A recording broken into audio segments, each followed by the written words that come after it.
Okay, we continue with the gap filling. It is almost the same as any form of test that we have to fill the gap.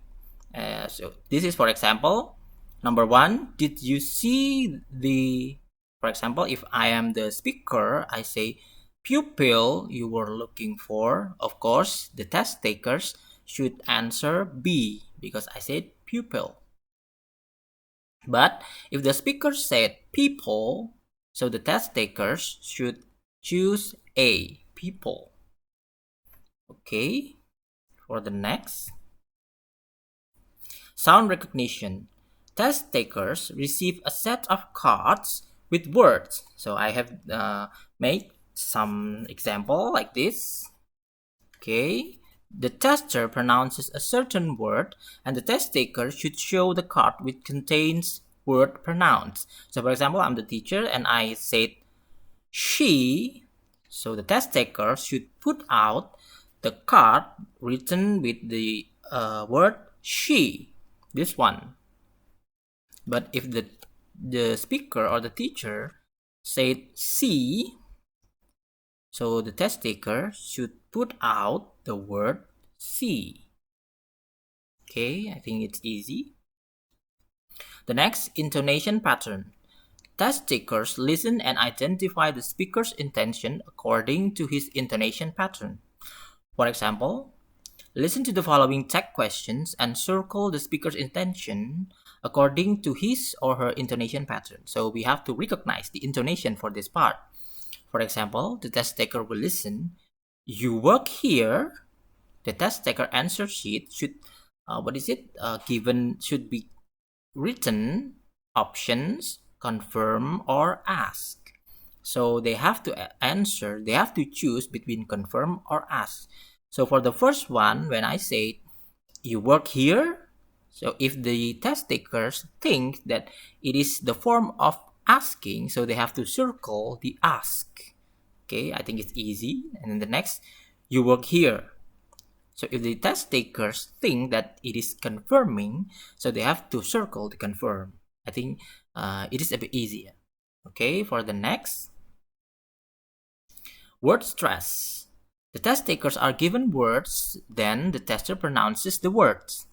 The test takers should give the stress by underlining the syllabic. So this is only labeling for to be exact, it's kind of labeling. So you put the sign, you put the underline for the words that is pronounced within the stress by the speaker. For example, to pronounce record with the meaning of noun, so you said record. So the test takers should underline the syllable re, and then record it means verb. So the students, the test takers should underline the syllable of cord.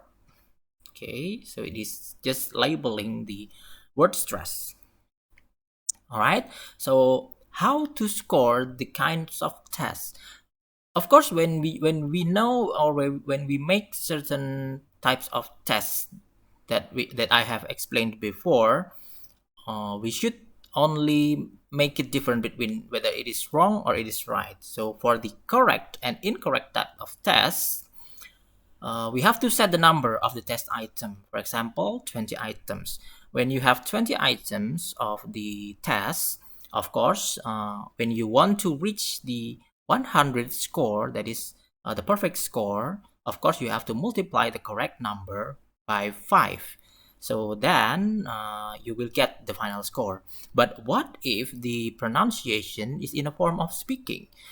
Meaning you have to, you have to make certain scoring rubric. Okay, it will be discussed in the next slide. Okay, this is the example of scoring rubric for the pronunciation from the part. This is just example that I make from the voice, whether it is more to the volume, whether it's clear or not, the intonation, and then the pronunciation and clarity. So for example, from the voice, when I think that the students got the excellent voice, the volume is good, that I can hear the what is it, the words spoken by them very clearly. So I give them excellent, which is the score is 10, and then I give them 8 or 9 when I think they are just good, because their volume is just good to be heard. And then I give the satisfactory 6 or 7 when I think it is a bit poor for the volume. It is a bit difficult to be heard clearly. Okay, and then how to assess the pronunciation using that scoring rubric. Okay, based on the scoring rubric, the total of perfect score is 30.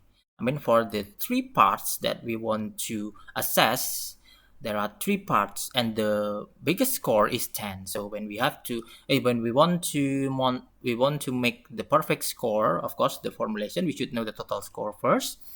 It is the voice plus the intonation and pronunciation and clarity. And then the formula of the final score will be final score.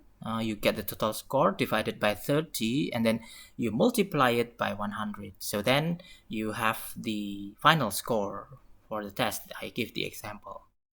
Okay, I think that's all for my presentation about assessing pronunciation. Thank you very much.